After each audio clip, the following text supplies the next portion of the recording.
Cindy met and fell in love with Rick Thomas during her freshman year of college. He was funny, energetic, and made her laugh like no other. He came up with funny ways to surprise her and always seemed to know the best way to show that he cared about her. Sometimes they would simply take long walks on Sunday afternoons or sneak into one of the empty campus buildings where they would sit and talk for hours. He was handsome and kind, which was a rare combination in college. Her parents loved him, and at first sight his whole family was in love with her too. Rick's sister, Katie, once said half-jokingly, "If he ever breaks up with you, we will definitely miss him."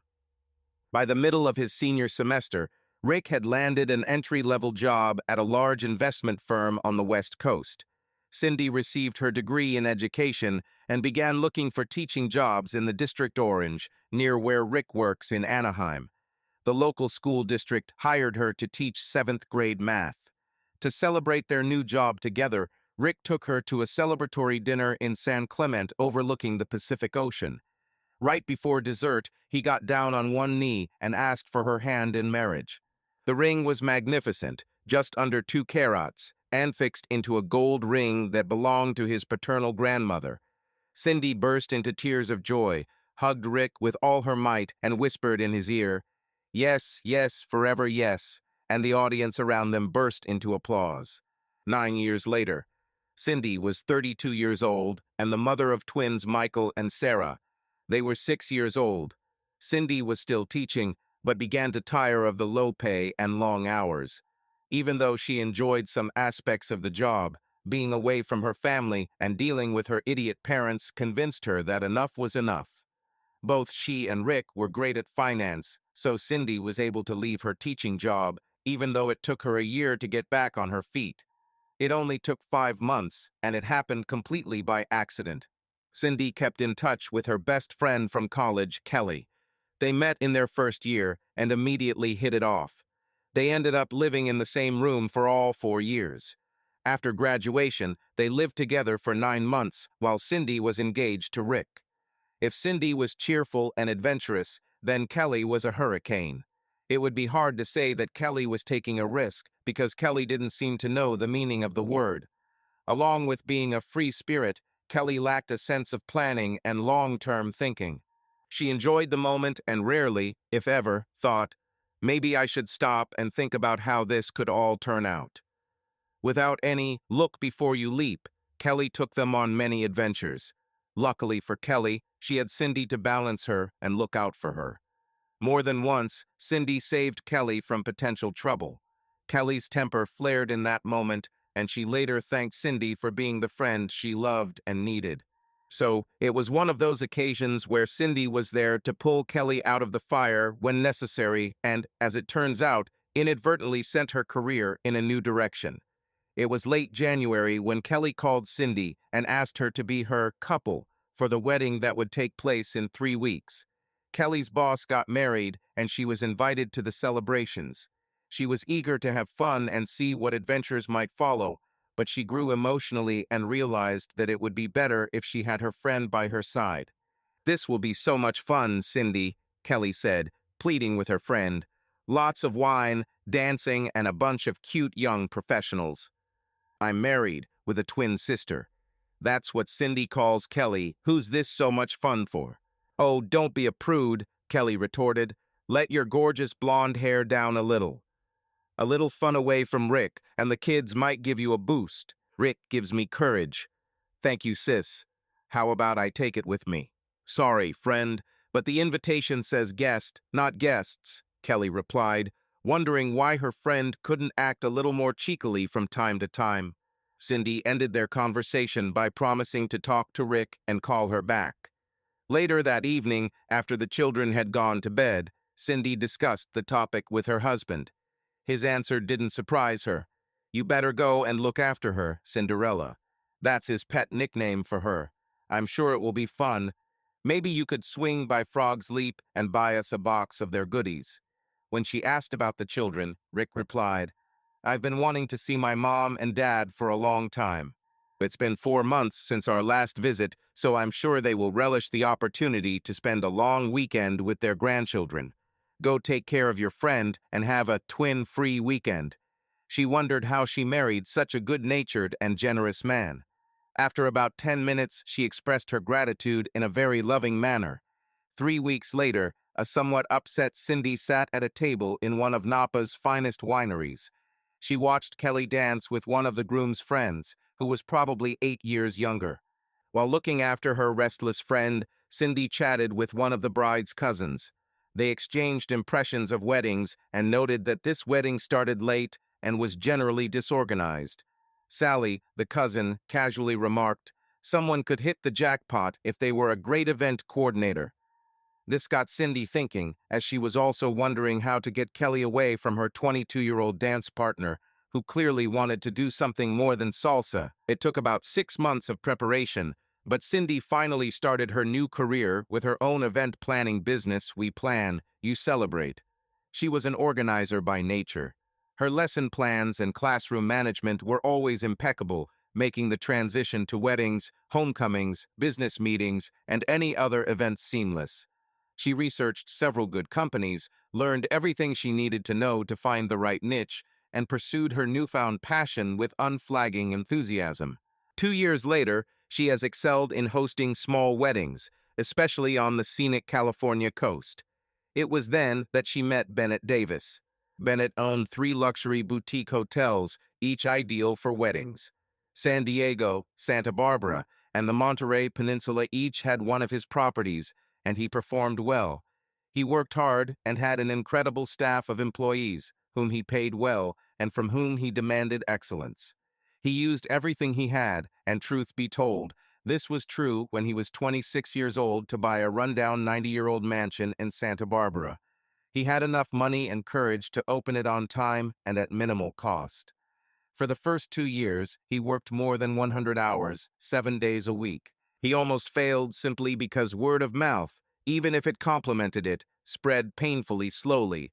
However, by the 3rd year he broke even, and by the 4th year he began to make a profit. 3 years later it opened in San Diego, and 2 years later the Monterey Gem became a reality. After 14 years, he was still serious about his business. He worked long and hard, but was also known to enjoy a good time, especially if it included fine wines, dancing, and socializing with the opposite sex. Davis was, according to women who knew him well, a confirmed bachelor, not an asshole. He treated people fairly, even when he made it clear to potential fans that is not looking for a long-term relationship. At 40, he was comfortable in his own skin and very happy with the life he had built for himself. So, about 16 months before Cindy's meltdown, Davis Bennett and his human resources director, Lori Templeton, were strolling through the Los Angeles Convention Center on South Figueroa, attending a meeting of hospitality industry service providers. At the end of the third island, having not yet found anything truly interesting, they came across Cindy Thomas and her exhibition, We Plan, You Pay. Bennett later confided in Cindy that he was impressed by her performance, but what caught his attention was her bright blue eyes, which hinted at a deeply mischievous nature. She later confided only to him that when she noticed him, she very, very subtly sensed that he was gorgeous, but not like a jerk.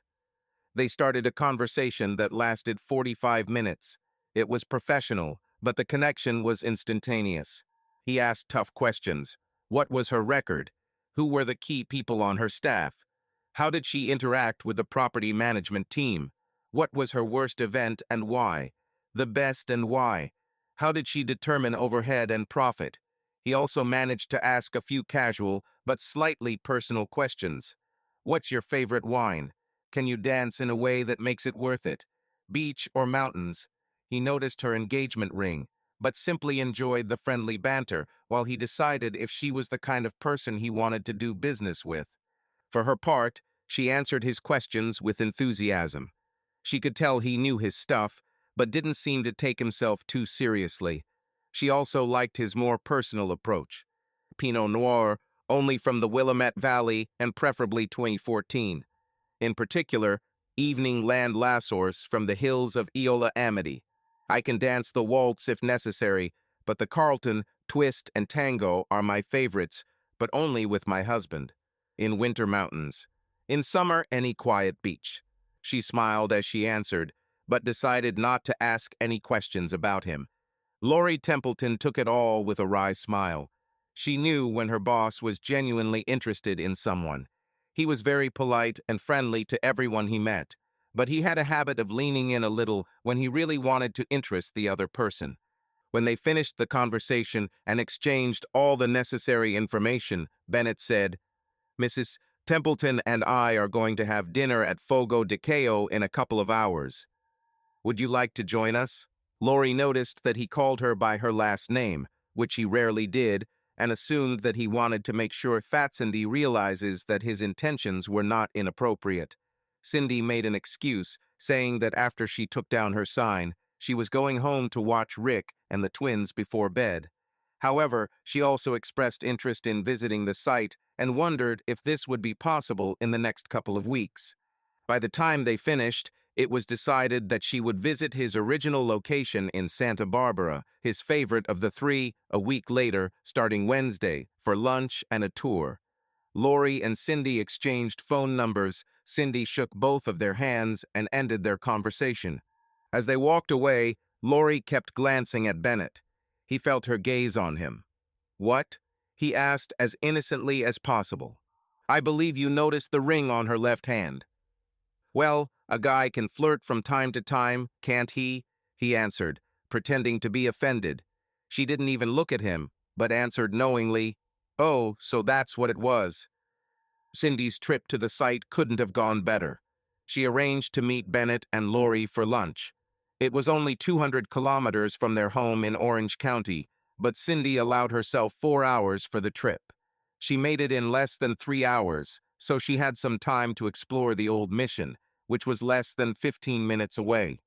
Always careful to watch the time, she arrived at 11:45. The parking attendant opened the door for her, smiled warmly, and said, "Welcome to the Winfield Scott Hotel, Mrs. Thomas." She was encouraged that the owners might actually be as nice as they claimed. As she walked up the short staircase into the hotel lobby, she looked up to see Bennett Davis, dressed in perfectly pressed khakis and a crisp navy blue MJ Bale shirt. His moccasins and belt were made of high-quality Italian leather. His clothes further emphasized his handsome features. The dark blue color brought out his dark hair and even darker brown eyes. Cindy rarely paid attention to men, with the exception of Rick. She wasn't prude or naive, she just had a man who she thought was great, so most others didn't compare to him. Bennett was on the same level in terms of looks, perhaps even a notch higher, and it took her by surprise. She also noted that Lori was not with him. "I'm so glad you could come, Cindy. I'm excited to show you this place and think about how great it would be for both of us to collaborate," Bennett exclaimed, extending his hand in greeting. "Thank you, Bennett. At first glance, this place seems wonderful," Cindy replied, shaking his hand with a warm smile. Neither of them may have realized it yet, but the connection they felt when they met in Los Angeles was genuine. They both respected hard work and success. Neither of them were pretentious or cared about people who were complacent. They both strived to be the best they could be, and none of them caught my eye. Cindy opted for a lightweight but relatively demure black sleeveless sundress from Tory Burch and a pastel linen scarf that added sparkle to her bright blue eyes. Her dress was just short of the knee, which showed off her long legs as much as she wanted. Her Stuart Weitzman sandals were comfortable yet stylish, with just the right amount of fit to bring her height up from 5'10" to 175. Cindy was a pragmatic woman. She knew that men like Bennett valued a woman's appearance, which never stopped them from doing business. However, some of her friends would call her innocent as a dove, but cunning like a fox. She took Bennett's hand and immediately began asking questions about the hotel as they entered the lobby.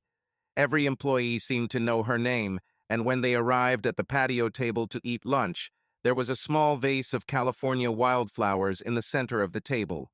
The lavender, dark red, and bright white colors worked very well with the white canvas and Pacific blue background. Unsurprisingly, there was also a bottle of Pinot Noir, which Cindy had mentioned when they first met. As Bennett pushed her chair back, she thought, "This guy is very good." I need to be on top so I don't get robbed. They chatted for a few minutes about the trip, the recent forest fires, and the gorgeous view of the ocean.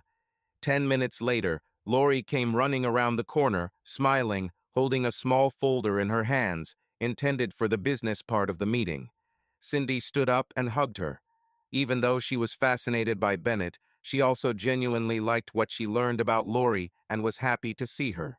Over lunch, the three chatted for another 45 minutes and then got down to business. Cindy limited her wine consumption to a glass and a half to avoid distractions, and also to make it clear to potential partners that she was here to work, not have fun. After lunch, Lori excused herself and Bennett spent the next hour giving her a tour of Winfield Scott. Cindy was not a newbie and was well prepared. She knew the hotel must have been named after the famous 1583 shipwreck off the coast of Santa Barbara. The ship sank with a cargo of 15 million gold coins, and she joked that perhaps Bennett's luck had something to do with finding the treasure. He smiled, winked, and replied, "This is not the treasure I need." They laughed and continued the tour. Lori joined them a little later, and they moved into Bennett's office to discuss the options in detail. They came to several mutually beneficial agreements that Cindy would officiate weddings and family functions at Bennett's hotel, and everyone seemed pleased with the possibilities. Late in the evening, when their business was completed, Bennett drove Cindy's white Volkswagen Passat to the front door. Lori said goodbye, and they sat together for a while. Bennett shook her hand firmly, but also warmly, perhaps lingering a little longer than he should have, and said, "It was nice being with you today and getting to know you better. I know we could make a great business together, but I'm also excited to get to know you better as a person." Then he leaned over and kissed her politely on the cheek. Cindy smiled, thanked him for the wonderful day, and said she would contact Lori about a couple of weddings that she thought would be perfect for the venue. As she drove down the long driveway and left the hotel grounds, she experienced a strange sensation that took her by surprise. She realized that Bennett was a strong physical attraction to her. She shook her head as if trying to get rid of these thoughts. She was still daydreaming when she glanced in the rearview mirror before changing lanes. Out of the corner of her eye, she noticed a book in the back seat. It was one of Sarah's favorite books that she must have left in the car. The most remarkable thing was that it lay with the cover facing up, and this quickly returned her to the real world. "Oh, girl," she thought, "you spend too much time with Kelly. You are not a 16-year-old sophomore, but you are a happily married woman. Get your head out of your ass." She was genuinely unhappy with herself. She was married to an amazing man and had two beautiful children. There was no room in her life for acting like a frivolous teenager, much less flirting with anyone other than Rick Thomas. After spending 20 minutes telling herself off, she turned on a podcast that discussed women's issues in business and began to distance herself. However, if she were honest with herself, she would admit that she had come too close to the dangerous line. Returning to the hotel, Bennett went into his office and quickly took care of a few business matters. Then he retired to his room to rest for an hour before his evening jog along the beach. He took off his clothes and stretched out on the bed. He began to think about the past day, and in particular, about her. She was beautiful both inside and out. Bennett had dated several attractive women in his life, some of them even stunning, but none of them were quite like Cindy. Her eyes, her personality, her prominent legs, the way she walked, and most importantly, the view that greeted him when she left, all this was spinning in his head. She was married as hell, but she was amazing. At this very moment, Rick was at home with Michael and Sarah, preparing dinner. He thought about Cindy too as he walked around the kitchen, preparing their food and laughing with the children. At that moment, he realized how truly happy he was. The table was set when Cindy arrived, and they enjoyed an hour of eating while Sarah told the story of how she found the neighbor's cat, Ralph, in their yard and played with him for a while before Mrs. Bowling came and took him home.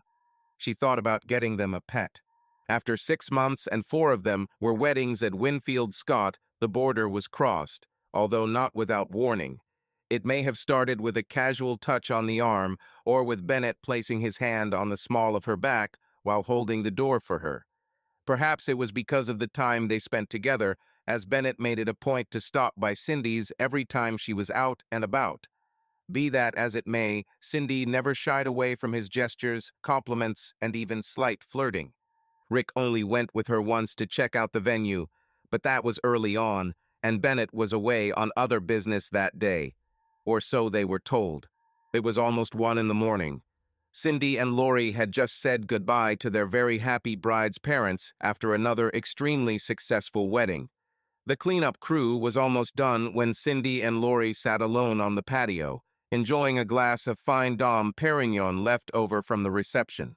Okay, technically they could accidentally take it out of the bar and put it in Lori's bag, which inadvertently ended up in the very back of the giant hotel refrigerator under a box of lettuce, but mistakes like that happen. I know it's late, Lori said, kicking off her shoes that were terribly pressing on her feet. But can we talk for a minute? Of course, Cindy replied, repeating her friend's idea and rubbing her toes. Anything specific?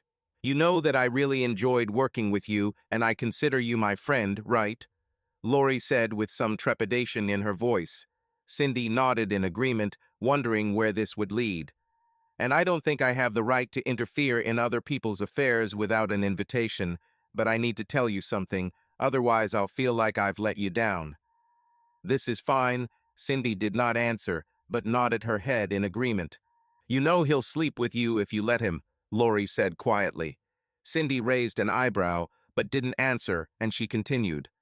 I love you both madly, but the first day we met in Los Angeles, I realized that you were the kind of woman Bennett liked.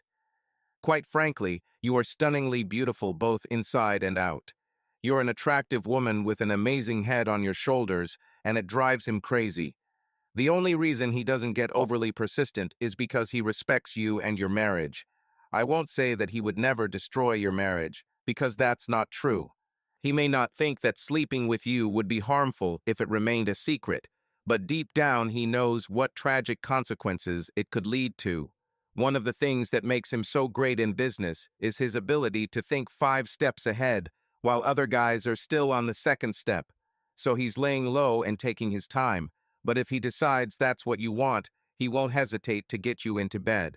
Cindy listened intently, although she had difficulty maintaining eye contact with Lori, whose gaze was not accusing or judgmental, but was not gentle either.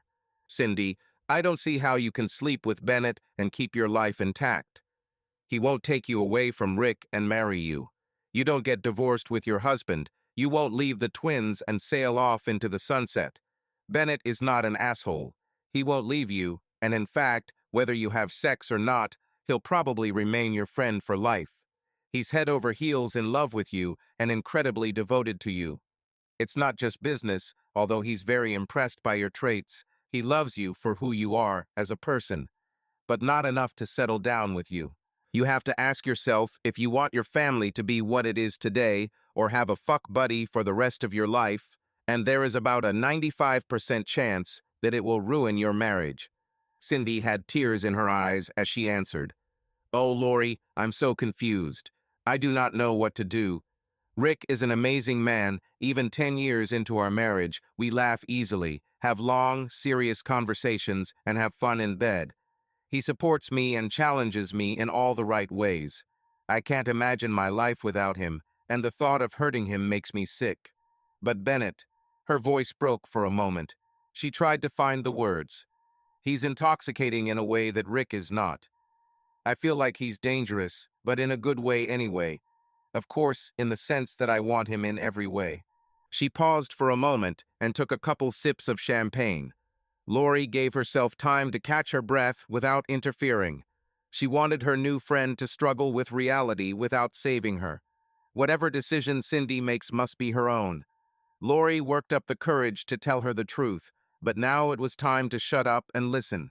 I have never felt depressed by anyone in my life.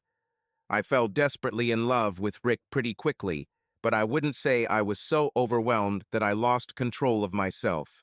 The way I feel about Bennett is out of control. When he looks at me a certain way, touches my hand, or even leans towards me, I just melt inside. I don't know why, but I know that if the right moment came and he took me to his bed, I would willingly give myself to him. She continued, 6 months ago, I would have been offended if anyone had suggested that someone might be more desirable than my husband, or that I might be having an affair. I'm not progressive. I think all this nonsense about women being free to act outside of marriage and expecting their husbands to be faithful is completely pointless. Marriage is a commitment in both respects. I tried to imagine Rick coming home and telling me he was with another woman, and it kills me to even think about it. So why am I such a fucking hypocrite and playing with fire? What are you going to do? Lori asked tenderly, saddened by her friend's pain. Well, I'm 80% sure that I will remain faithful to my husband and children, Cindy began. I'm not going to quit working with you guys because it's too good of a deal to pass up. That 80% says I can do this and not give in to the urge. But the remaining 20% say, fuck him, fuck him, fuck him. This suggests that I can hide it and keep a low profile. This suggests that I can let it run its course, put it out of my mind, and then get back to what I think it should be. Honestly, I'm not sure. Most of the time I dream of winning 80%. But there are moments. At that moment, she clasped her head in her hands and began to sob. Lori stood up and walked over to Cindy's side of the table. Taking her friend into her arms, she held her for several moments without saying a word. Finally, she said, well, you know the truth. You know the risks, and I really hope you make good decisions in the future. The next day, Lori walked into Bennett's office uninvited and with a grim expression on her face. She met her boss's gaze and held his gaze for a moment before speaking. If you sleep with her, I will quit and will never work for you again. And don't think you can hide this from me, boss. I've worked next to you almost every day for the past 7 years. I will find out, even if you hide it. I will find out. She turned without waiting for an answer, and leaving almost, but not quite, slammed the door behind her. Ultimately, it was the perfect storm. 3 weeks after Lori talked to Cindy and talked to Bennett, they had the rarest of circumstances. Heavy downpour during a thunderstorm that came out of the blue almost completely ruined an outdoor wedding. Everyone rushed to help move the house into the house, with Cindy and Laura shouting directions to the staff as they tried to get the bride and groom into the hotel lobby. 4 hours later, well after midnight, the only thing that had survived was that the reception was as good as it could be, and everyone had gone to their rooms to go to bed. Cindy and Bennett stood at the far end of the patio, in the shade, away from prying eyes. Bennett put his arm around Cindy's shoulders. He knew she was upset, even though she couldn't control the weather. She always strived for perfection, and that was one of the things that attracted him to her. As he lightly hugged her, looking out over the Pacific Ocean, he said, "You did your best, partner. You can't dictate to Mother Nature, and everyone had a great time despite the downpour. Heck, in a couple of years, they'll be talking about it around the Thanksgiving table, causing laughs for years to come." Cindy didn't move away. She let her head rest against his chest. It felt so good to be so close, to feel so safe. But 80% of Cindy began to lose the battle. She took a deep breath, as if giving up, said nothing, turned to hug Bennett and looked into his eyes. Before leaning down and kissing her, he said, "Think about it carefully. I'm not going to pressure you. You must want this as much as I do. If not, let's remain friends and business partners. We may always wonder, what if? But if it's not 100% true, we should stop right now." In the next moment, these 80% dissolved. A line had been crossed, and they both took a step that in a few months they would regret for the rest of their lives. 20% took over Cindy. They talked for the next 2 hours. How will they keep this a secret? What precautions will they take to prevent their date from becoming public? He was worried that she would feel guilty, and then it would all be over. She assured him that she knew how to deal with her emotions and wanted to be with him as often as possible without arousing suspicion. She kissed him goodnight and said that she would go home after sleeping for 3-4 hours. She wanted to rest before returning to her family. She actually wanted to sleep until noon, but she knew that would arouse suspicion. He promised to accompany her when she left.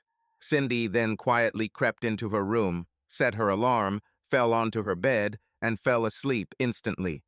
Bennett removed the sheets from the bed, washed them himself, made the bed, and was asleep before the morning crew arrived at 6:30 a.m.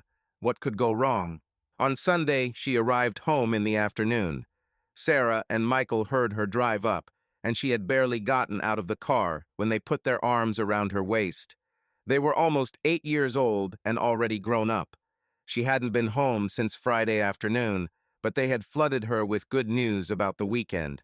Yesterday, Dad took us to a big children's park, and we rode on a giant slide. Ralph came back, and Mrs. Bowling brought us cookies when she came to pick him up. Dad made us Mickey Mouse pancakes for breakfast and said that maybe next week we could go to Disneyland and go on the rides. Mommy, has your dad ever taken you on rides? The last question made her flinch slightly.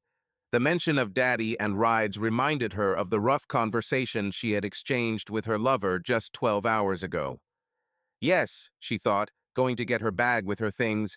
Because of yesterday's night walks, she had a slightly strange gait today. She mentally cringed when she saw Rick standing in the doorway, wiping his hands on a kitchen towel. He was wearing Adidas shorts and one of his cycling shirts. Damn it, she thought, he looks so good. What the hell am I doing? As she set the bag down and they hugged, she said, "Hey baby, it was a tough wedding. I'm so glad to be home in your arms. I hope the twins weren't too crazy. We always miss you, Cinderella, but I love spending time with the children on weekends.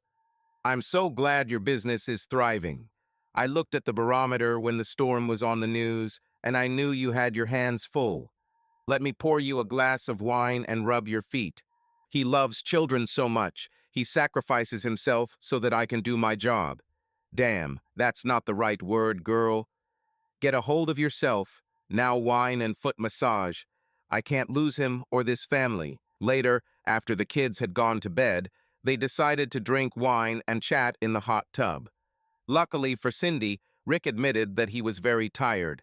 She feigned slight disappointment, but quickly admitted that she, too, had been beaten. She didn't explain the real reason, and he didn't ask because he didn't expect anything but fidelity from his wife. On Monday, Rick asked her if she was going out on Tuesday night. She quickly replied in the affirmative. Early Tuesday morning, while Cindy was still asleep, he got up and secretly packed some things for both of them. Before leaving for work, he left her a note. Dress for the date in a cute casual Cinderella style, a bright blue sundress that shows off your legs if you don't mind, and be ready by 4 p.m. Don't worry about the kids, everything is ready. At 4 o'clock sharp, they hugged the children and thanked Kelly, who had come into town and agreed to look after the children.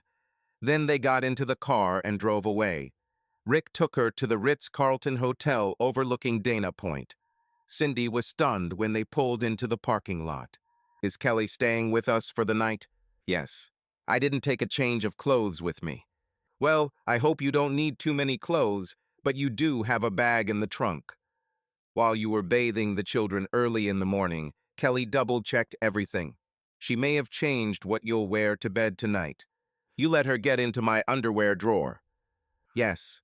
She mentioned it was evening wear for a boring housewife, but she found something hot pink that she thought would suit it. She also told me not to worry. She'll take you lingerie shopping this week."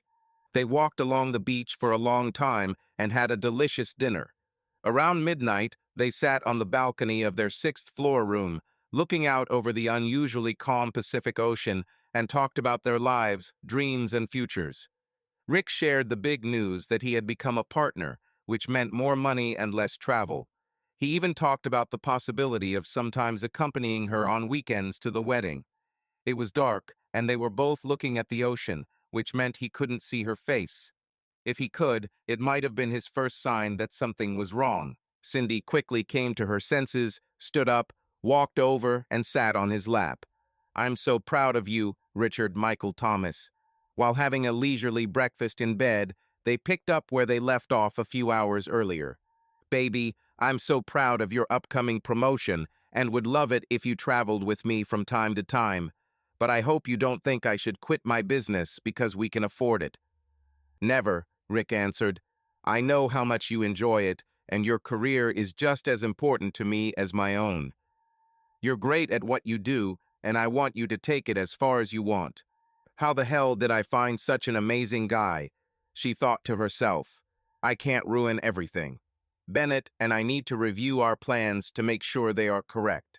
The complete lack of logic and love never occurred to her. There was not a drop of guilt, only the desire to make this dream come true. In the years to come, she would wonder to herself how she could be such a selfish idiot. Men are often guilty of thinking outside their own head, but in truth, that's exactly what Cindy did. When she turned 30, she somehow convinced herself that she could have it all and no one would get hurt. She was sure that at some point in a few years, she and Bennett would break up. She knew there was a deep emotional connection between them, but Bennett would never truly fall in love, and she would never leave her family. He will find another woman to steer his ship, and she will enjoy a long life with her loving husband. The twins' high school years, college, weddings, and grandchildren all seemed to be part of the plan she thought was at stake. Never, even in her wildest thoughts, could she imagine the impending tragedy. The next month, Rick was promoted to partner, and she had another wedding, this time at a San Diego hotel, and she had a long conversation with her lover about how to secure what they were doing. Cindy took the pills for 2 years. Once she opened her business, she and Rick decided that having two wonderful children was enough for both of them. At the end of June, the situation began to clear up. Bennett and Cindy were in his office, discussing some new terms of their agreement. Bennett initially offered some bonus incentives if Cindy brought in more clients than expected. They may have been lovers and their dates were still wild, but as the mafia always said, it's business, not personal, and Cindy reminded Bennett of their deal. He lamented that he had underestimated her business savvy, but accepted what was due to her. At that moment, Lori appeared at the door. I'm glad I found you two together. I need to talk to both of you, Lori said, without waiting for an invitation to join the conversation. She plopped down into one of the leather chairs and continued. Bennett, do you remember our conversation about 4 months ago? I told you that if you two slept together, I would leave. Cindy's face showed shock and then confusion. Bennett was a top poker player and remained resilient. The fact that you ignored this warning or simply chose sex over me was unexpected, but I think it was inevitable. On the night of the storm, I was on the second floor on the patio, and I saw you violate my warning. It was one of the saddest moments of my adult life. Not just because of me, but because of what I firmly believe it could do to both of you. She continued, I'm not judging, but I can't be part of this. Cindy began to object, but Lori raised her hand, indicating that she was not finished yet. Actually, I think I'm being judgmental. I think what you are doing is short-sighted and childishly selfish. You are behaving like teenagers who only think about their own pleasure and not about more serious consequences. The following Monday, I started looking for a new job. The only reason it took me so long is because I had to look at several good deals. I'm moving to Austin, Texas in early August and will be working for an event planning company there. Then she turned her gaze to Cindy. Please remember that I warned you, Cindy. This shit may not be over yet, but don't think that whoever hears it won't come and get what they deserve. I'm disappointed in you, even though I've known you for less than a year. You seem to lack common sense, let alone loyalty to the vows you made to God, your family and friends when you married Rick. He doesn't deserve what you do to him. I won't drag your kids into this because honestly, when I think about the damage this will end up doing to them, it makes me want to cry. Lori concluded by addressing them both. I'll be a professional. I will not let this affect the good years we have had, and I intend to fulfill my obligations. Bennett visibly flinched when he heard this. But please only talk to me about work, not about what you two are doing. Don't make any excuses or make a scene. The staff here are amazing, and I know they don't deserve to be dragged into this. I will tell them that I simply could not refuse the offer, and I am sure that you will find a worthy replacement. If you ask me, Sharon, your head bartender, would be a good choice, but it's up to you. Thank you for 7 wonderful years, and I wish you both success. With these words, she stood up and left the room. Tears streamed down Cindy's face, and Bennett lowered his head. They sat for a few minutes in complete silence, feeling the gentle breeze blow through the open French doors. They had planned to spend the evening together and everything that went with it, but that obviously wasn't meant to be. Neither of them knew what to say. Cindy finally wiped away her tears. "Bennett, I'm going home. Now is not the time to try to figure things out. I know we are both to blame, but for my part, I deeply regret my role in what happened. I'll call you in a few days." She then stood up and walked out of his office and out of the hotel. She asked the valet to bring her car because she unexpectedly had to return home. She drove back to Orange County, crying the whole way, and checked into the Courtyard Marriott, using her signature American Express because Rick wouldn't even look at him. On the way, she stopped in time to buy a bottle of Maker's Mark. She went up to her room and drank until she fell asleep. The first shoe dropped. Lori kept her promise and moved to Austin about 10 days after working her final 2 weeks for Bennett. He never tried to talk her out of it or offer her more money. He knew it would only offend her. He tried to broach the subject once or twice, but Lori refused. "You have nothing to say, Bennett," was her answer. Cindy wanted to call, but couldn't find the words. Finally, she wrote to Lori, "I'm sorry my actions hurt you. You warned me, but I can't let this go." In early September, things were a little tense between Bennett and Cindy. Perhaps they were both struggling with guilt, or perhaps they were just annoyed that Lori had brought them up to talk. However, their passion for each other never waned, and by early October they were back to their previous form. One Saturday evening, after the morning wedding, they had an unusually long evening. They left Washington and drove Bennett's BMW M8 Series convertible along the coast to a secluded chalet overlooking the Pacific Ocean. "Oh God, this is great," Cindy meowed. Before leaving, Cindy told Rick that she was going on a reconnaissance mission in the Monterey area and would not return home until late Sunday evening. It was absolutely true. She just didn't tell him that she was going to travel with her lover.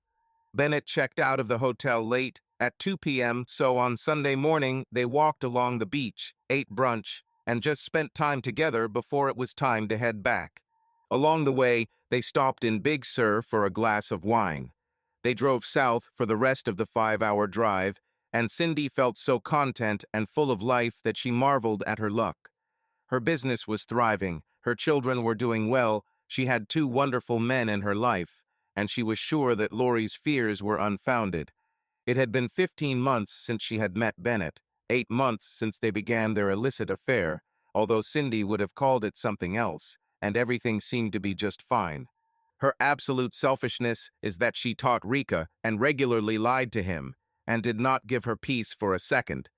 In fact, she was so out of touch with reality that she believed that her once-a-month whirlwind fling with Bennett was good for her as a wife. She was close to realizing how wrong she had been. The first weekend in December, Cindy hosted a wedding at Bennett's Hotel, located east of Barrack Park. Spanish Moss was a little smaller than Bennett's other establishments, but was ideal for wedding parties of 50 or fewer people. There were 38 people at the wedding in Carlisle, which meant 2 things. Cindy made this event very easy to organize, and not all of the hotel rooms were booked. If Bennett had looked at the reservation list, he would have noticed that a Mr. Thomas had booked a belladonna room with an ocean view, a large hot tub, and a king-size 4-poster bed. Mrs. Cass Thomas was not on the list. Mr. Thomas, a new partner in an investment firm, was planning to surprise his wife and spend the weekend with her. He took care of all the details, including fresh-cut flowers, Cindy's favorite wine perfectly chilled, and the best bubble bath oils. Rick didn't feel like he and his wife were growing apart, but he did feel like they had lost some sense of connection and intimacy. He naively chalked it up to long hours of work and raising children. He was about to find out how wrong he was. Since none of the local staff had ever met Rick, it was easy for him to wait until after the rehearsal dinner for Cindy to finish her work. He had spotted Bennett twice before, but he was out of sight and easily hidden. He thought about calling Bennett and letting him in on his plan, but he didn't know him very well and didn't want to risk him spilling the beans. An hour after dinner ended, when Cindy had not yet appeared in the hall, Rick decided to find her and give her a surprise. However, he did not find her either in the room where dinner was served or in the courtyard outside the establishment. He did hear voices around the corner, and one of the voices undoubtedly belonged to his wife. Perhaps she was discussing some details of tomorrow's wedding with one of the staff. A moment before he turned the corner, he heard his wife say in a passionate voice, "Not here, baby. Please. Wait until we get back to your room." A second later, Rick turned the corner, not believing his ears, but was immediately confronted with the most terrible sight of his life. His loving wife stood in an embrace with another man. Cindy opened her eyes for a split second and screamed, "Rick, what it?" Bennett turned his head and immediately released Cindy from his embrace. He stepped back as if he saw the ghost of Christmas yet to come in his own tombstone. His gloomy face turned pale. Rick, for his part, realized all this and instantly realized that his life was over. He leaned against the wall, and tears instantly appeared in his eyes. He felt himself continue to fall to his knees as he began to realize what was happening. Cindy walked up to him as he stood bent over on all fours, shaking violently. "Rick, baby, please." "Oh, Rick, oh no, what have I done?" Too stunned to react quickly, Rick allowed Cindy to hug him for a moment, and they both began to sob. Bennett, for his part, took a few steps back, putting his hands behind his head, as if he had just run a long sprint and was trying to catch his breath. There was horror in his eyes. After a moment, Rick looked up at Cindy, who was holding his face in her hands. He said the only word that came to his mind. "Why?" Cindy began to answer, but as Rick gradually came to his senses, anger began to arise in him. "No, Cindy," he said, standing up abruptly and stepping back. She knelt and looked at him with pleading eyes, but could not utter a word. No matter what she said at that moment, it still wouldn't have changed anything. "No, Cindy, don't talk to me. Don't say a single fucking word." He looked at Bennett with hatred. "Take her to your room, bastard. She's all yours." As he turned to leave, Cindy stood up and tried to reach him from behind. He turned sharply to her. "Don't you dare touch me. You are the mother of my children. You were the love of my life. You were everything to me, and now you have destroyed us. You destroyed me. Just get away with your stallion and leave me alone." Cindy was left with the only glimmer of common sense she had shown over the past year. She let go of Rick. She knew that now was not the time or place to try to calm him down, explain, lie, or anything else. She broke his heart. She saw it in his eyes. She needed to leave him alone. For now, she herself was in a state of shock and still would not have been able to utter a single meaningful word. She turned to Bennett and motioned for him to leave her alone. She then returned to her room, to a perfectly made bed with perfectly white sheets, pillows, and a blanket. She threw herself on the bed. Cindy Thomas desperately tried to control her heartbeat and breathing. The 34-year-old wife and mother of twins found herself in a crisis situation of her own making and was terrified that there was no way out. For his part, Rick began to gather his thoughts and emerge from the emotional fog that was stifling his ability to think. He returned to his room and sat motionless at his desk for an hour.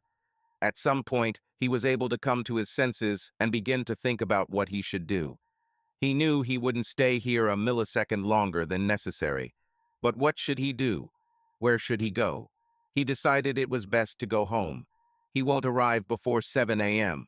anyway and can go into the office, which is empty on Sunday. He could shower, shave, and change into clean clothes. By then, he would have occasion to inform Mrs. Bowling of his early return. He could pretend for a while, if only for the sake of his children. Before leaving, he wrote Cindy a note and left it on the table in an envelope with her name on it. "Cindy, I'm going home to the children. I don't know what else to do right now, and I need time to think. To say that you broke my heart and soul would be like saying that the Titanic had a small leak. I'm sinking into despair and have no idea where to go. When you return home, or if you return, please write to me in advance. I plan to leave as soon as you arrive. I won't talk to you, and I don't even want to look at you until I have time to weigh everything that happened. I'll tell the kids that I have to go out of town this week for work, but their mom will be home with them. I hate the thought of leaving these precious lives with you, but I have no other choice right now. Don't try to call, text, or contact me in any way after you let me know you'll be a few minutes away. I know that I cannot trust you to comply with my request, but I hope that in your callous heart there is at least an ounce of humanity left to take this first step towards our disintegration. In fact, you took the first steps when you started sleeping with your boyfriend, no matter how long ago it was. I loved you with all my heart, mind, and soul, and you gave up on it and left me. At this moment, I hate you with fierce hatred. How the hell could you? Rick. When Bennett came out of his room about an hour later, he found Rick had left. He also discovered the note and took it to Cindy the next morning. He was going to tell her directly, but he stood at her door while she cried and didn't have the heart to tell her the even worse news. He cursed himself for taking their date so lightly.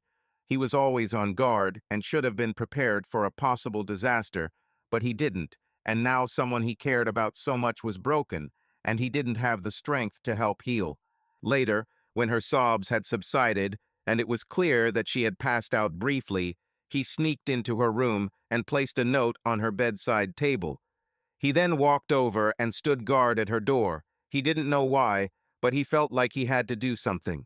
Cindy woke up around 6 a.m. after 3 hours of restless tossing and turning. She had no intention of sleeping at all, but the emotional shock exhausted her. She got up, washed her face, and peed. She started crying again when she came out of the bathroom, and that's when she saw the note. Cindy prided herself on standing up for herself, her family, and her friends, but when she looked at the envelope, she was completely at a loss. She already knew that this would be bad, even terrible, and she also knew that she deserved the message that Rick had conveyed. Quietly, with tears in her eyes, she sat down on the bed, opened it, and read it. She collapsed on the floor again, sobbing uncontrollably. Bennett entered the room, knelt down next to her, and hugged her. She pressed herself close to him. Deep down, she wanted to blame him, to lash out at him for seducing her, but she knew that their relationship was a two-way street. She remembered the first time he had demanded that she agree to everything or he would stop immediately. She also remembered Laurie's warnings. No, Cindy understood that a lot had happened to her, including very bad things, but she was not a victim. She made her choice, and now she had to live with it. I'll go home as soon as I can pull myself together, Bennett. I don't know what will happen, but I have to accept the challenge. I know, Cindy. I wish things were different, but I know you well enough now to know that you won't run, hide, or blame your decisions on others. You are an amazing woman and friend. If I could accept it from you, I would, but I know I can't. Just know I'm always here. Thank you, Bennett. I sincerely hope this doesn't hurt you, but who knows? I'll probably call you with an update when I know how things are, but I think we should both be prepared for the possibility that we may never speak to each other again. He hugged her tightly, like a friend, not like a lover, and simply said, I know. Then he stood up and left the room, quietly closing the door behind him. He told the staff to move her car, but to leave her alone. She had a difficult family situation and was a little upset this morning. The new employees shook their heads affirmatively and went about their business. Veterans were not fools.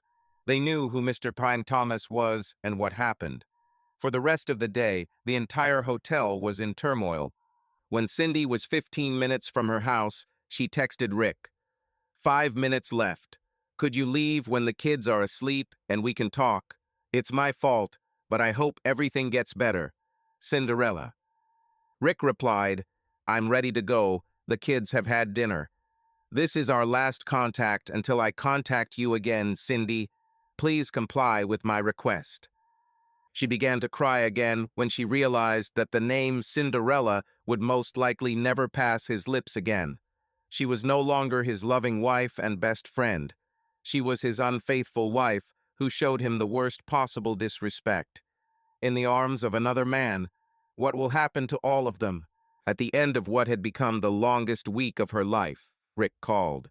She answered after the first ring. Hello, Rick. I'm glad you called, she said in a kind and hopeful voice. He answered in an even voice. Cindy, I'll be home this afternoon around 5 p.m. I somehow managed to cope with work all week. He began to choke, but did not have time to pull himself together, and there was a painful pause. She was waiting.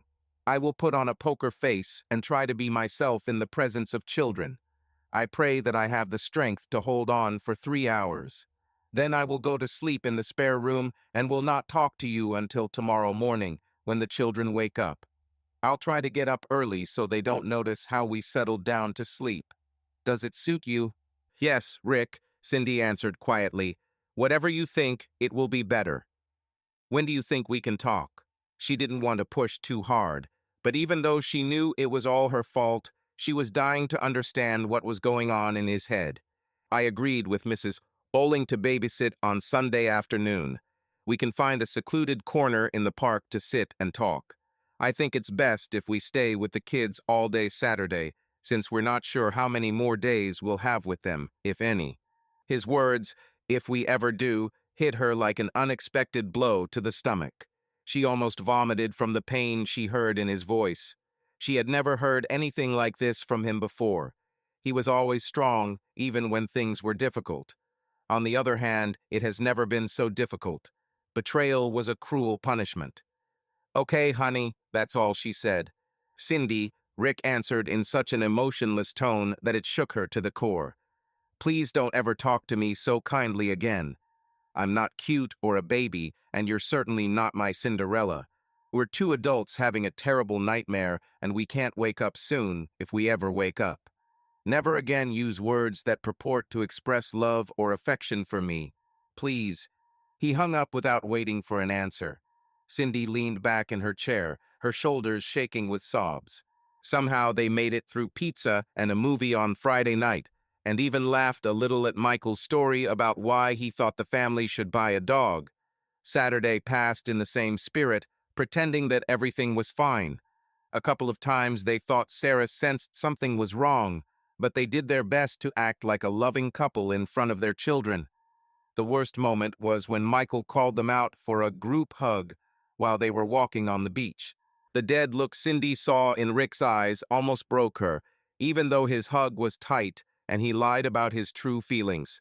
On Sunday morning, they ate pancakes and lounged around in their pajamas. Rick announced to the children that Mom and Dad were going out together and that Mrs. Bowling would be watching them in the afternoon. Sarah and Michael were not happy with the idea. They wanted to spend more time as a family, but their father was adamant, so they ran to their rooms to change for the rest of the day. When they reached the park, they walked for a while until they found a quiet, secluded place where there was a small picnic table. Rick sat down facing the park, opposite Cindy. Just like always, she thought, he always wants to see the crowd around him, to know if any trouble is coming to him. I'd like you to start first, if you don't mind, Rick began. I'm afraid if I speak first, I won't be able to control my words. I promise I won't interrupt you, and I want you to say whatever you want. It's up to you to decide whether it will take 5 minutes or 50. It is important to me that you express your opinion. If this is acceptable, please feel free to start at any time that suits you. Cindy thought for a moment. It was like a negotiation, and in such an environment, she never wanted to talk first. However, she herself instigated this, so it would be right if Rick was allowed to carry on the conversation as he saw fit. Of course, Cindy replied, trying to sound supportive of his wishes. I'm not sure where to start, Rick. I've been thinking about what I would say since last Friday, but she didn't finish. She couldn't bring herself to remember that moment and the horror, pain, and utter despair that she saw in his eyes.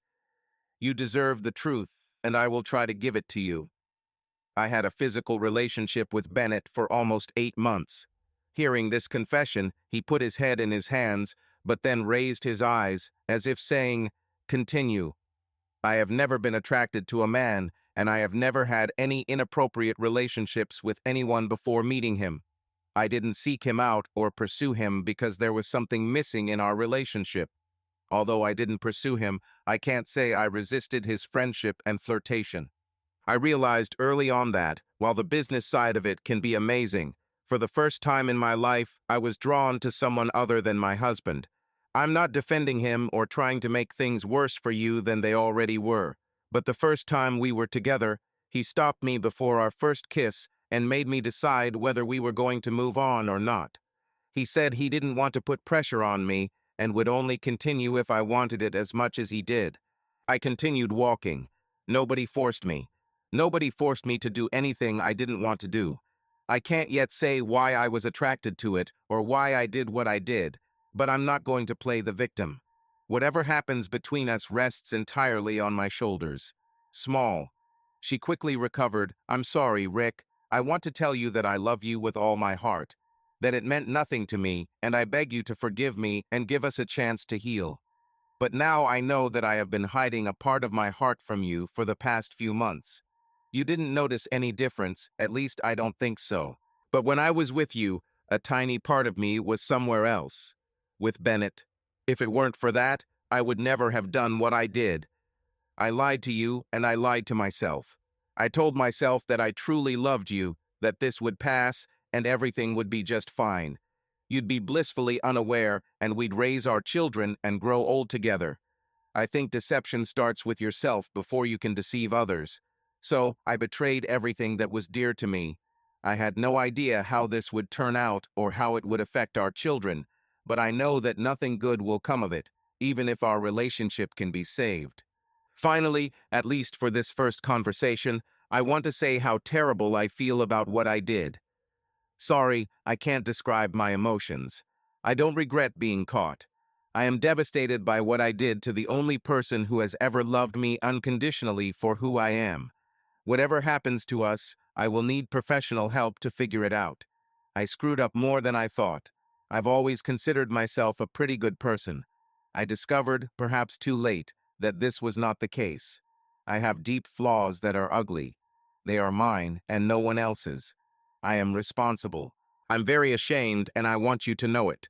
Rick hung his head and cried. It was good that they were on the sidelines because he was overwhelmed with emotions.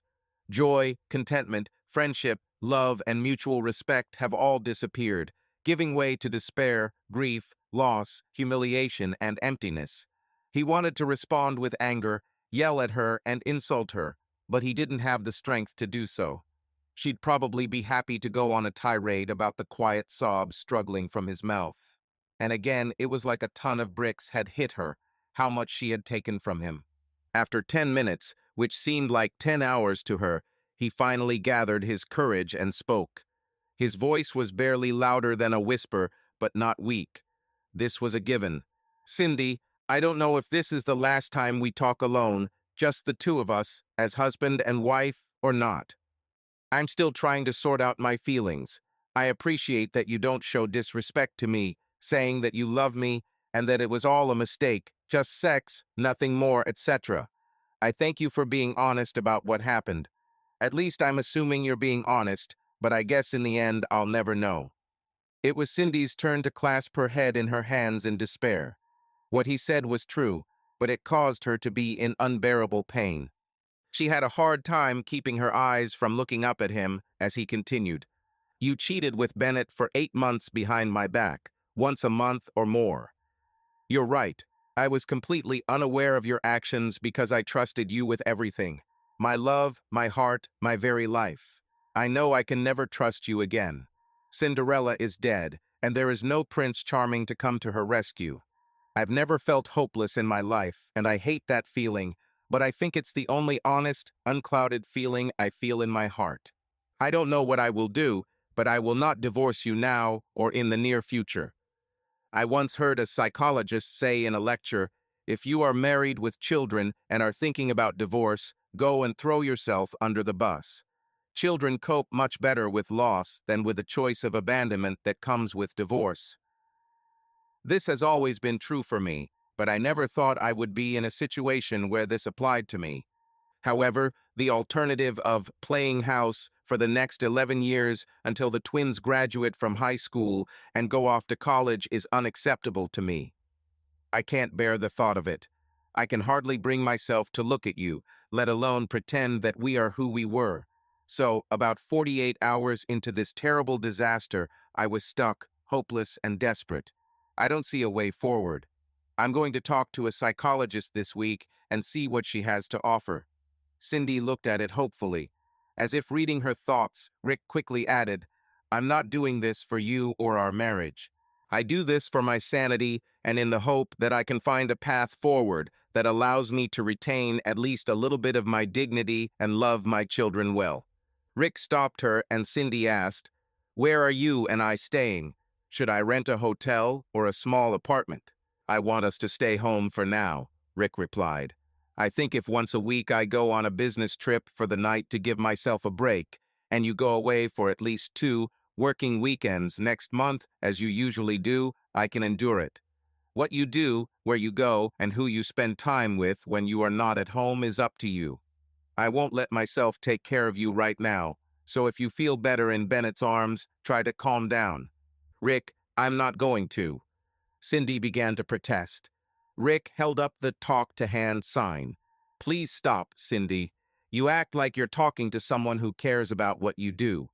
The only way I'm still breathing right now is by taking care of you the same way you've been taking care of me for the last 8 months. You didn't care about me and my life. Now I make the same choices as you. Maybe a counselor can help me figure out a better way to protect myself, but until then, you're on your own. They both sat and cried for the next half hour, saying almost nothing. No one extended their hands across the table and said the reassuring words, We'll find a way to get through this. They crossed their arms over their chests, lowered their heads, and cried. Laurie's prophetic warning came true. The bagpiper came on call, and Cindy felt that the fee was more than she could bear. At that moment, she had no way of knowing that the piper had not yet fully performed everything. For the next month, they lived an unreal life. In front of the children, they pretended that everything was normal and good. They went to Sarah's soccer matches and Michael's karate lessons. At the parents' meeting in the middle of the month, they were convincing. Snyder never noticed that anything was wrong. After the kids went to bed, things were different behind closed doors. Cindy looked pleadingly at Rick, expecting that he would want to talk, and Rick did everything possible so as not to completely fall apart. Cindy took responsibility, perhaps unlike some wives, but this did not relieve Rick of his feelings of betrayal and humiliation. Every week, Rick told the kids he was going away on a business trip for the night. He left late in the evening and returned only for dinner the next day. He used this time to walk, think, and plan his future path.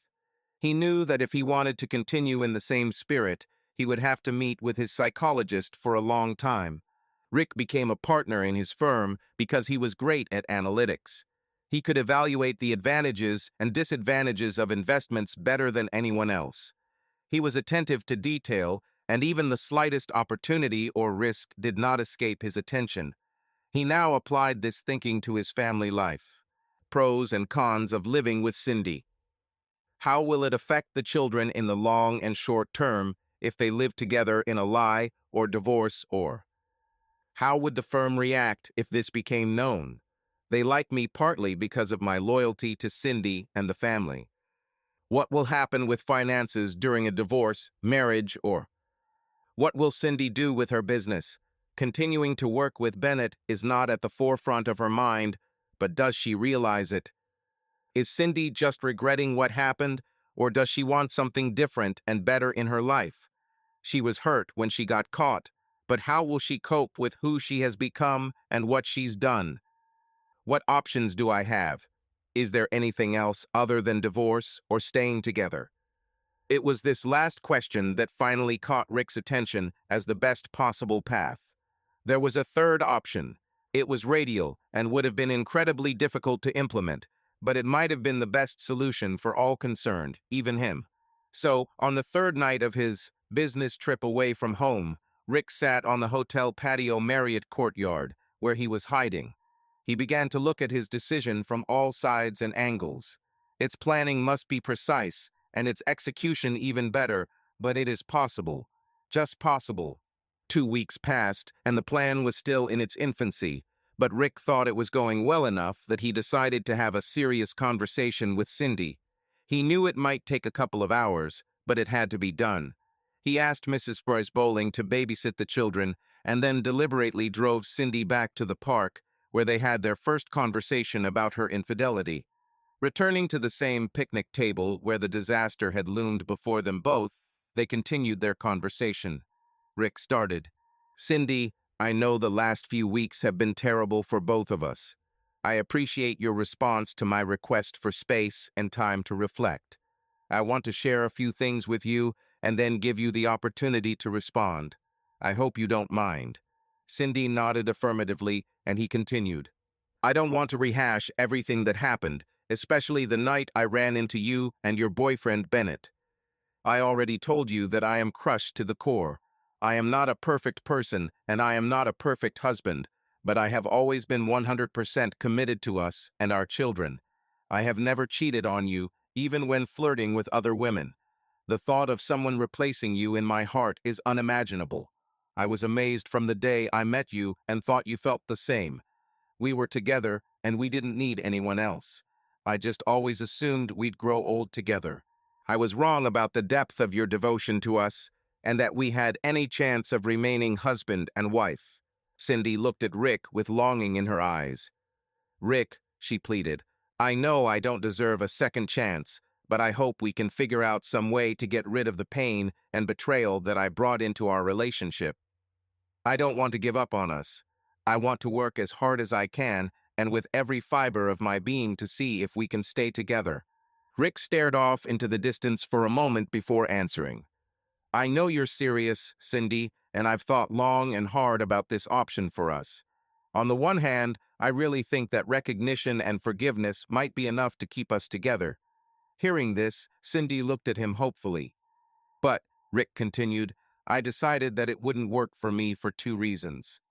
First, while I'm sure we could achieve forgiveness, I don't see a way to restore trust. Truth be told, if you told me the sky was blue and the grass was green, I wouldn't have believed you. Never again will you leave our door for work, and I will not suspect that you are going to meet your lover or your new lover. Never again will I be able to live with you without doubting your loyalty. Secondly, I will never be able to touch you the way a husband touches his wife without seeing the face of the man you deliberately chose over me, over and over again. You wanted him, not me. You gave yourself to him without thinking about my love or our relationship. I can never imagine ever looking at you again and not seeing the reflection of Bennett Davis in my gaze." Cindy's shoulders slumped. She knew he was right and wanted to let him know that she would continue to be faithful to him for the rest of their lives, but she also knew that she had no right to demand his trust. "I want to fight for us, Rick. Don't you think we're worth fighting for?" That was the first time Cindy saw what could only be described as naked rage in his eyes. When he glared at her, she physically recoiled from him. He seemed to have some control over his emotions, but there was a sharp edge to his words. "Fight for us? Are you going to fight for us? Do you want me to fight for us? What do you think I did every day while we were married? By working hard and moving up the career ladder, I fought for us. Spending time with our wonderful children means fighting for us. Trying to remember all the things you love and enjoy, and to make sure I provide them to you regularly, I fought for us. I have always intentionally fought for you to know that I am crazy about us being together forever. How did you fight for us, Cindy? You slept with Bennett Davis multiple times. I'm sorry, I don't understand how I stopped fighting for us, Cindy. You quit 8 months ago, and now you're hurting. I won't accept what you did and move on as if nothing happened." Rick took a deep breath and continued. Tears flowed from both of their eyes. "I want to ask you so many questions, Cindy, but there is no point in asking them to someone who has constantly lied to you over a long period of time. How can I ever trust your words? You might be sorry, but maybe you'll just say this so you can go back to meeting Bennett behind my back. I want to ask if you learned anything from this, but no matter what you say, I think the most important lesson for you will be how not to get caught next time. I want so badly to go back to our old conversations when we shared our feelings with each other, but this couple no longer exists. You killed us with your deceit, lies, and betrayal. There is no turning back. There is only moving forward with the best possible solution for all of us. I realized we spent the night at the Ritz after you were with Bennett. You slept with him over the weekend, and then you came home and let me win you dinner theater, whom I considered my faithful wife. God, how you must have laughed at me inside. Your little cuckold, not knowing what a fool he was so excited to hear how proud his wife was of him. What a complete idiot I was. But nothing more. Cindy had no objections, only deep sadness at how badly she had hurt the man she said she had loved with all her heart, her whole life. He was right, and he fought for them every day. It was she who spat on his love with her infidelity. This is because of her callousness towards the husband whom she adored less than a year ago.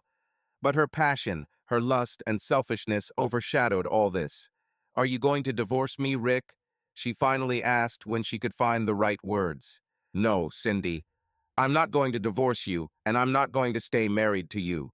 I'm looking for a solution that I think will suit everyone. This will not be without pain and loss, but I believe it is the only reasonable solution. I promise I'll explain it all to you in just a few weeks. I'm not going to tell you what to do, Cindy, but I'm going to explain my steps and my path in detail. I'm not asking for your opinion on my choices because, frankly, I don't trust you to have my interests or our children's best interests at heart. Once you understand my decisions, you will be able to make your own. I will not try to control you in any way." "But how will I know if you don't share it with me now?" Cindy asked, genuinely confused by the direction the conversation was taking. She wanted so badly to reach out and hug him, and for him to hug her, but it seemed like that would never happen again. Rick looked her straight in the eyes with deathly calm, an almost painful sense of resignation to fate, and answered, "You will find out." They talked for a few more minutes. Cindy gently pushed him toward Rick's vague explanation, but he didn't budge. He was sure she would understand when the time came. "A few months ago, my friend and colleague Lori warned me that if we danced to his bagpipes, sooner or later a bagpiper would appear and demand payment. I think she was right." Rick was surprised to hear that Lori knew what was happening and how she tried to warn Cindy and Bennett. This only hurt him more. "You mean that before you slept with Bennett, you were warned and you didn't stop? Didn't you come to me to tell me about your struggle? Did you just carry on?" Tears were now flowing abundantly from his eyes. Her husband was crying. Cindy burst into tears again and dropped her head into her hands, sobbing uncontrollably. Rick stirred, and she thought maybe he was coming to hug her. "Please, God, let him come and hug me," she prayed in the depths of her soul. Instead, he stood in front of her, crossing his arms over his chest.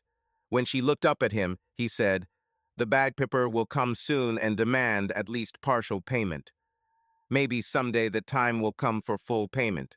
2 weeks and 4 days later, Rick left for his weekly business trip, where he could be alone and deal with his pain.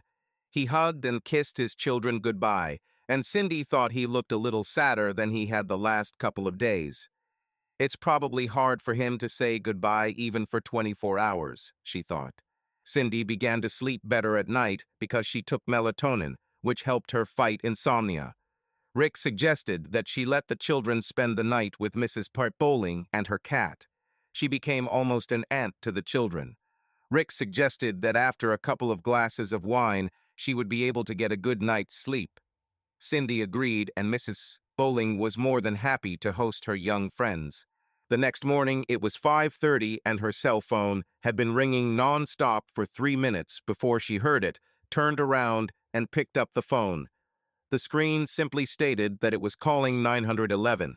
"I'm listening," Cindy said, trying to force herself to wake up. "Is this Cindy Thomas?"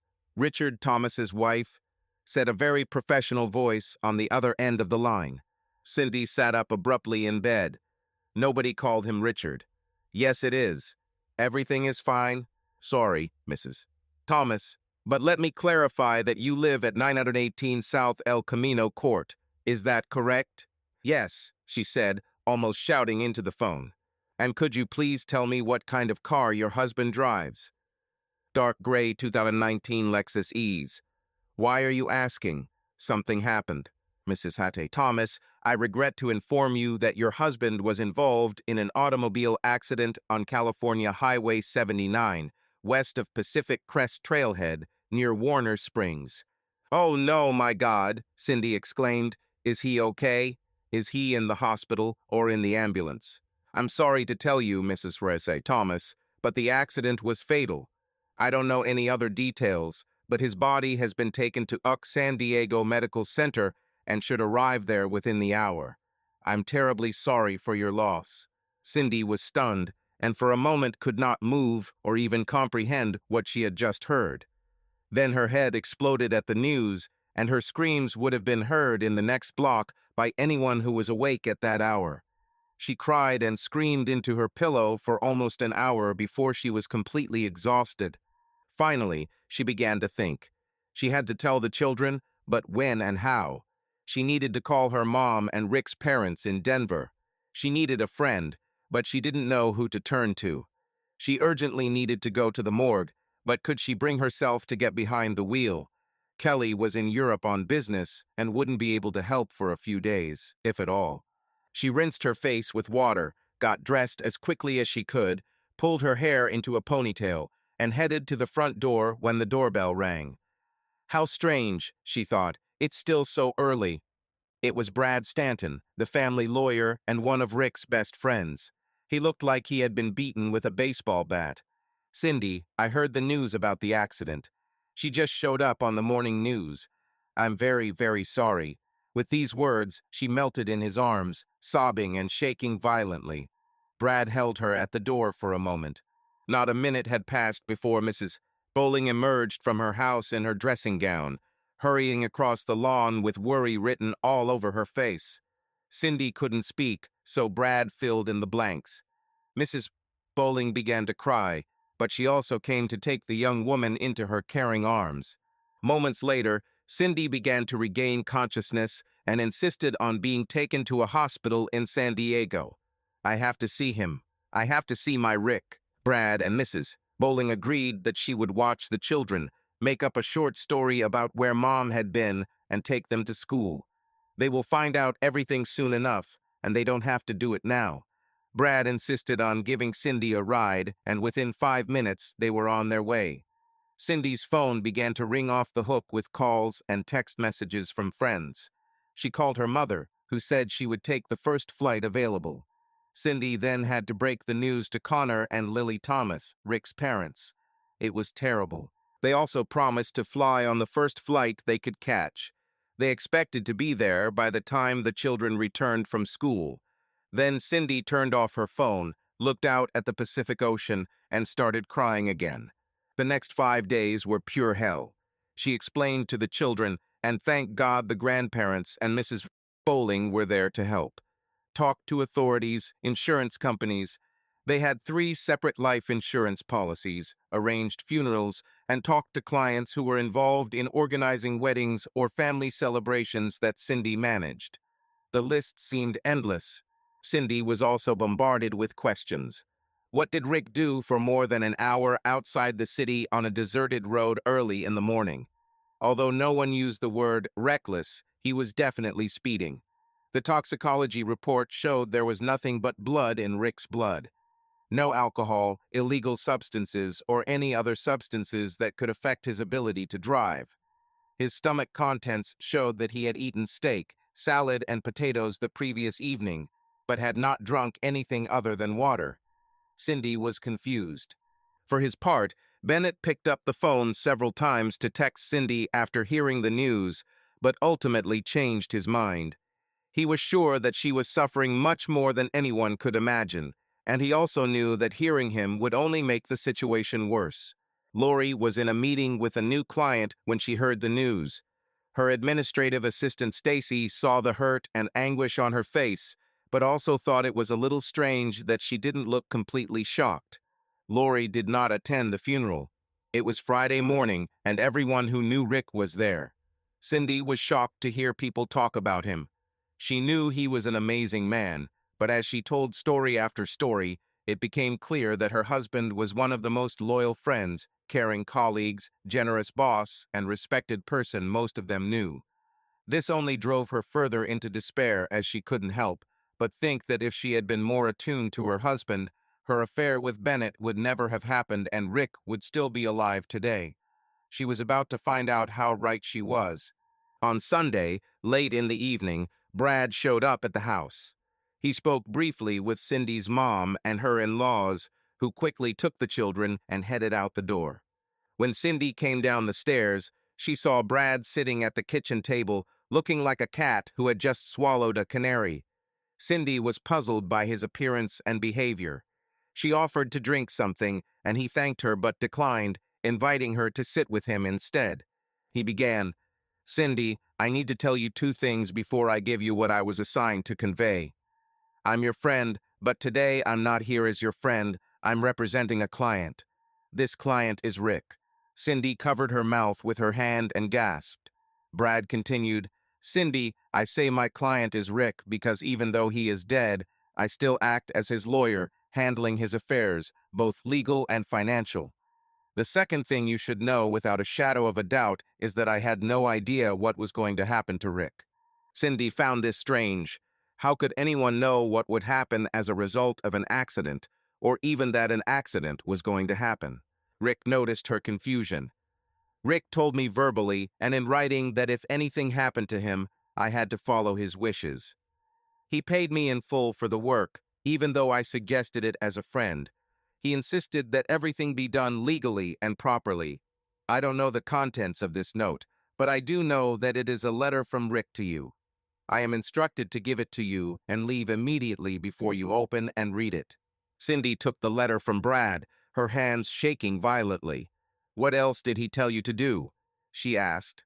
Brad looked a little embarrassed, but said, "I'm sorry, Cindy, but this is confidential information between me and my client. Rick strictly forbade me to divulge to you any information about our conversations, my responsibilities, and his wishes. Once again, I apologize." With these words, Brad stood up and left without waiting for Cindy's answer. Cindy opened the letter and Piper reappeared to collect the amount due to him. Cindy: "By now you already know that I'm dead and the funeral is over. Brad gave you this note and left. Children with my parents or with your mother. They know that you shouldn't go home for a few hours because it will be hard for you to digest. This is the third option, Cindy. This is the best way I could find. I loved you with all my heart, and now that's gone. You took it. I think this is the best I can do. 1. You will find out that 2 weeks ago, I purchased a plot of 2 hectares on the shore of a lake in Eagle's Nest. It was for this reason that I was driving on Highway 79 where the accident occurred. The thing is, I bought this property after I was promoted, and we were both making good money. This was supposed to be a surprise for you and the children, a place where we could build and develop during the summer and long weekends. 2. This is, of course, a hoax. Buying real estate is a cover, but whatever you do, you have to stick to it. Insurance companies will not pay death benefits if they find anything suspicious about my death. I arrived at the new cottage to do some work and decided to get up early and return home. I was in a hurry because I had an appointment with a client at 9:30. That's why I was driving fast and lost control. Insurance companies may do a little digging, but they won't find anything. Brad will take care of that if you stick to the story. 3. Regarding insurance, I have changed my will in the last few weeks. 90% of my money, approximately $3,000, will go to a trust fund for the children. They will be able to get everything they need to pay for college, as well as graduate school if they want. They will receive the rest on their 30th birthday, split $5,050.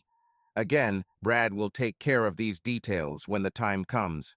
I'm leaving you 10%, or about $300,000 to tide you over until you start working again in about a month.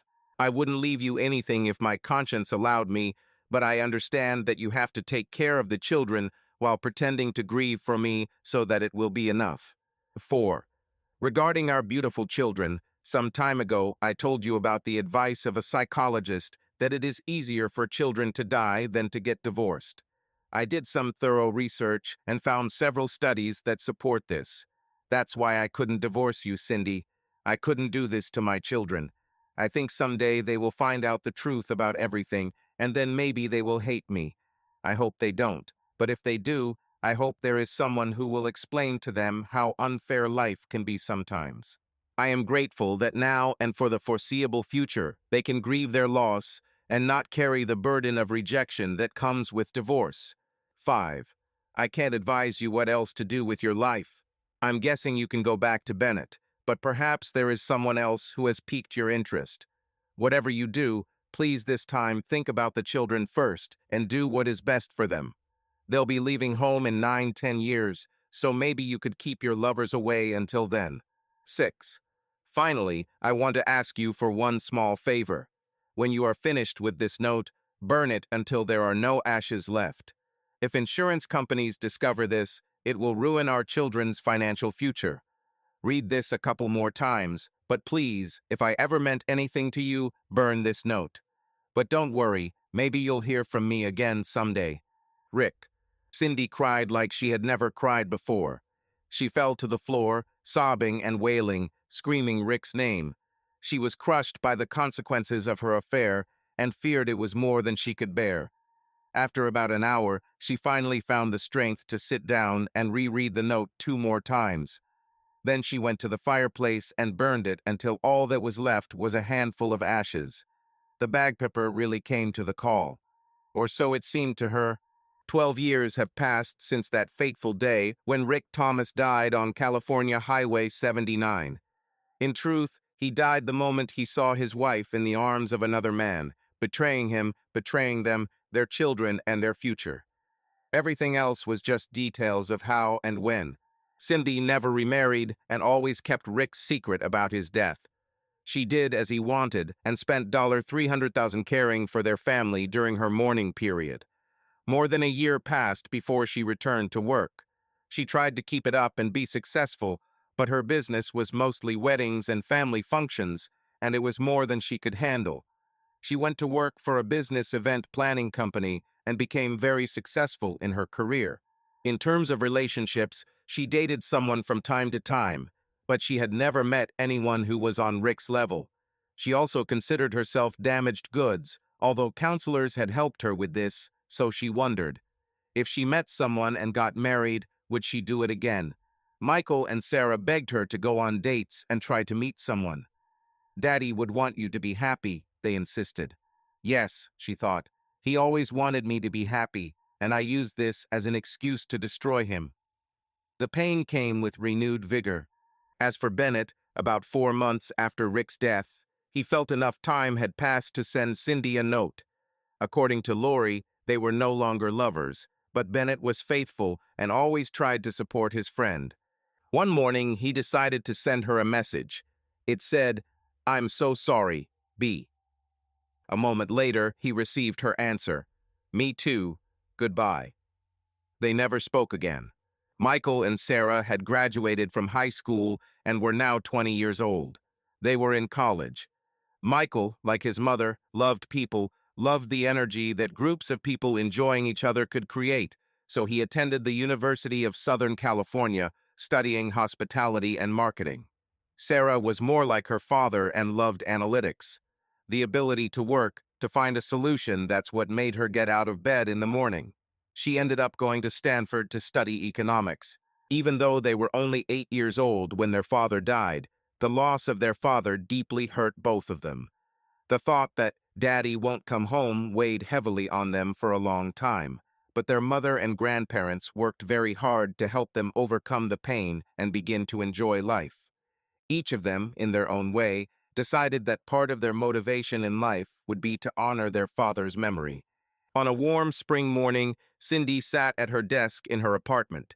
She was drinking hot black coffee while reviewing a new contract for an executive planning retreat when her doorbell rang. When she opened the door, she was greeted by Brad Stanton. "Brad, it's been a few months," Cindy said with a smile, reaching out to hug him. "I am so glad to see you." Brad hugged her back in a friendly way, but a little stiffly. "Thank you, Cindy. Can I come in and talk to you for a minute?" Cindy noted that there was something formal in his voice. It didn't feel like a friendly conversation. "Of course, Brad. Can I offer you a cup of coffee?" "No thanks. I can only stay a couple of minutes." They sat down at the kitchen table, and Brad began. "Cindy, as you know, today would have been Rick's 45th birthday." Cindy cringed. She had completely forgotten that today was April 7th, Rick's birthday. She made a mental note to call the kids as soon as Brad left. As you know, before Rick died, he changed his will and left instructions about what he wanted to do in the event of his death. Cindy, I'll be honest with you and say that I knew something was wrong. He felt bad, but he didn't tell me what was wrong. As his friend, I pressed him. As his lawyer, I was obliged to follow his instructions. He never let me understand what was going on. Until today. Cindy's eyes widened in surprise and confusion. What do you mean, Brad? Cindy, before he died, Rick wrote me a long note that he never gave. This morning, at exactly 6 a.m., there was a loud knock on my door. When I opened it, it was a courier with an envelope addressed to me. I didn't recognize the return address. It was some post office box in Austin, Texas. I was a little angry that I was disturbed so early, but my curiosity was at its peak. I returned to my office and opened the envelope. Inside was a letter from Rick. It was typed and ran to 12 single-spaced pages. Attached to the letter was a short note, handwritten by someone named Lori. Cindy began to tremble as the pain and memories began to return in full. Brad continued. The note simply said, "Please read carefully and follow the instructions. L." Then I started reading Rick's note. The first line was so typical of Rick. "Hey buddy, get your ass out of bed. I need you to help me finish some unfinished business. Yes, I know it's 6 a.m. I told them at 6 sharp and paid a little extra to make sure they could rely." I won't go into detail about the rest of the note, Cindy, except to say that Rick shared everything with me. The whole 9 yards is in the details. He fell silent for a moment, letting her realize this. He noticed that tears appeared in her eyes. I have no idea how you could do this to such a wonderful guy like Rick.